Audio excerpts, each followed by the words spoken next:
Thanks for joining me for Chapter 13 of our One District, One Book, Frindle. I hope you're enjoying the story so far. Let's see what happens in this chapter. Chapter 13, Ripples. But life did settle back to normal in Westfield. More leaves fell, Thanksgiving came, then the snow fell, then Christmas and more snow. Fall and winter seemed to calm everything down and drive everyone into their own houses. Things were calmer at Lincoln Elementary School, too. Frindle mania was over. But that didn't mean the word was gone. Not at all. All the kids, even some of the teachers, used the new word. At first, it was on purpose. But then it became a habit. And by the middle of February, Frindle was just a word like door, or tree, or hat. People in Westfield barely noticed it anymore. But in the rest of the country, things were hopping. Frindle was on the move. In hundreds of little towns and big cities from coast to coast, kids were using the new word, and parents and teachers were trying to stop it.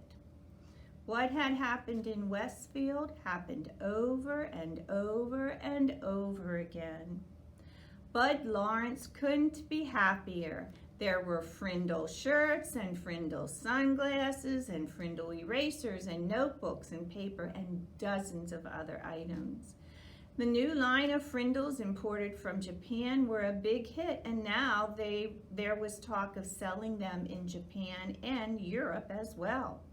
The checks that went into Nick's trust fund got bigger and bigger. Bud opened his own factory in Westfield to make Frindle baseball caps, which created jobs for 22 people. And in March, the town council voted to put up a little sign on the post below the town's name across Route 302. It said, "Home of the original Frindle." And Mrs. Granger? She seemed to have given up, or perhaps she was ordered to. No one knew. Her poster about the forbidden word had quietly disappeared from the bulletin board, and kids were not staying after school writing sentences anymore. It was business as usual, except for one thing. Everyone in 5th grade got at least one word wrong on his or her spelling test each week. Every week, the first word at the top of Mrs. Granger's list was pen. And each Friday during the spelling test, every kid spelled it Frindle.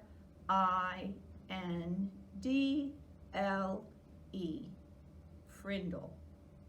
Nick was sort of a celebrity for a while. Everyone had seen him on The Late Show and on Good Morning America and 2 or 3 other TV shows. John and Chris and all his friends kept asking what it was like to ride in a limousine. After a week or 2, though, it was old news, and everyone seemed to forget it and move on. The only person who couldn't quite forget about everything was Nick.